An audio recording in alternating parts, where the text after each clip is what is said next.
नमस्कार साथियों, जय हिंद। दोस्तों, हमारे प्रधानमंत्री नरेंद्र भाई मोदी कहते हैं, न खाऊंगा और न खाने दूंगा। ठीक बात है, मोदी जी का कहना तो ठीक ही है कि भाई मैं नहीं तो खाऊंगा और नहीं मैं खाने दूंगा। लेकिन मोदी जी को भी पता है, हम सबको भी पता है, सारे देश को पता है कि भ्रष्टाचार की माँ कौन है। भ्रष्टाचार की माँ ये राजनीतिक पार्टी है। राजनीतिक पार्टी ये इतनी बड़ी संख्या में हो चुकी है। भारत में कम से कम 60 से 70 छोटी बड़ी पार्टी है। तो ये भ्रष्टाचार की जननी कौन है?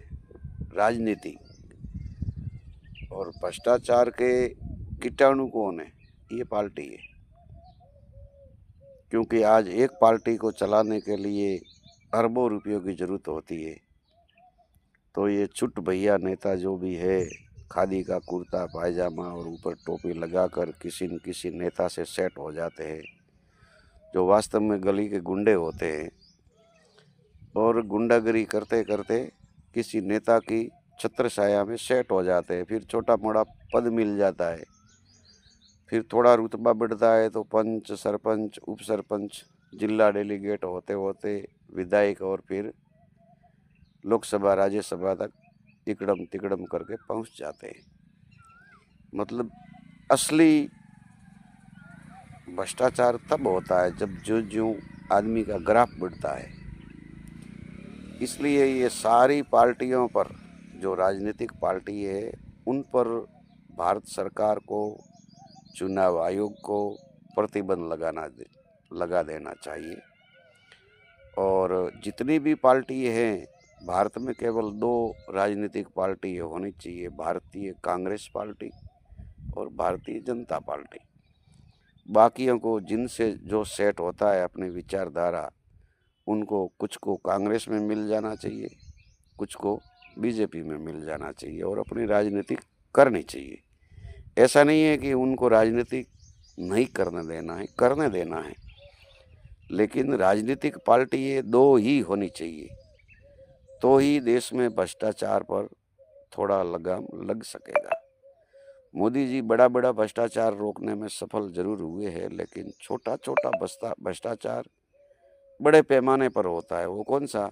100 रुपया, 200 रुपया, 500 रुपया, 1000 रुपये वाला। वो भ्रष्टाचार अपनी चरम सीमाएं पार कर चुका है। चाहे वो किसी भी राज्य का चेक पोस्ट हो, चाहे आईटीओ का चेक पोस्ट हो, चाहे ग्राम पंचायत हो, ग्राम पंचायत में बैठने वाले ग्राम सेवक हो, पटवारी हो, या और नाना प्रकार के जो भी इस पद, छोटे छोटे पद के जो ऑफिसर है, वहाँ आज भी भ्रष्टाचार होता है। और लोग भी दिल खोलकर भ्रष्टाचार करवाते हैं। 100 रुपया, 200 रुपया, 500 रुपया देने में वे अपने आप को खुश नसीब समझते हैं कि भाई इतने में अपना काम तो हो रहा है। तो ये छोटे छोटे भ्रष्टाचार के कीटाणु जो है, वो आदरणीय मोदी जी से बंद नहीं होंगे और वो किसी से भी बंद होने वाले नहीं है। क्योंकि ओरिजिनल और एक्चुअली काम हमें नहीं करना है, हमें तो फटाफट हमारा काम होना चाहिए। और फटाफट काम करवाने के लिए ये सारी व्यवस्थाएं तो भाई करनी पड़ेगी। इसलिए न खाऊंगा और न खाने दूंगा, ये बड़े पैमाने पर रोक हुई है, लेकिन छोटे पैमाने पर ये चल रहा है। ठीक है। उसके बाद में जब तक इस देश में गुंडों का राजनीतिक सम्मान होगा, तब तक यहाँ कदम कदम इंसानियत का अपमान होगा। हर कोई बेआबरू और अधरों पर ठहरा प्राण होगा। अपराधी अपराध करेंगे, सलाखों में गरीब इंसान होगा। इसलिए ये गुंडे, बदमाश, दादा लोग, इनका राजनीतिक में ज्यों ज्यों ग्राफ बढ़ेगा और इनका सम्मान होगा, त्यों त्यों राजनीतिक में भ्रष्टाचार बढ़ता जाएगा, वो रुकेगा नहीं। क्योंकि ये राजनीतिक पार्टी ये भी एक प्राइवेट लिमिटेड कंपनी हो गई है, इंडस्ट्रियल एरिया हो गया है। शानदार तरीके से एक पार्टी बनाओ, बढ़िया उसका झंडा और 2-4 आंदोलन करवा दो, भोले भाले लोगों को आपस में लड़वा दो, हिंदू मुसलमान, मस्जिद, मंदिर, गुरुद्वारा, ये करवा दो।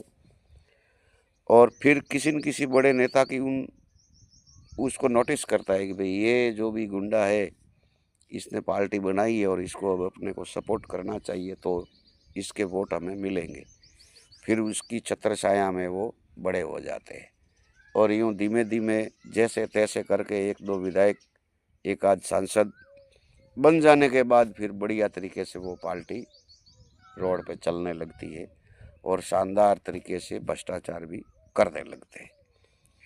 तो हमारा मानना है कि भारत सरकार को ये सारी पार्टियों पर प्रतिबंध लगा देना चाहिए और जितनी भी पार्टी है इन दो पार्टियों में कन्वर्ट हो जाना चाहिए, भारतीय कांग्रेस पार्टी और भारतीय जनता पार्टी, क्योंकि ये बड़ी पार्टी है और पुरानी पार्टी है और जिसकी विचारधारा जिससे सेट होती है उसी में उनको मिल जाना चाहिए।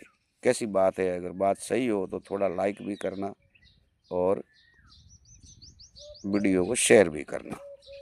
बात में दम न हो तो फिर देख दिखा के गोली मारना। ठीक है, जय हिंद।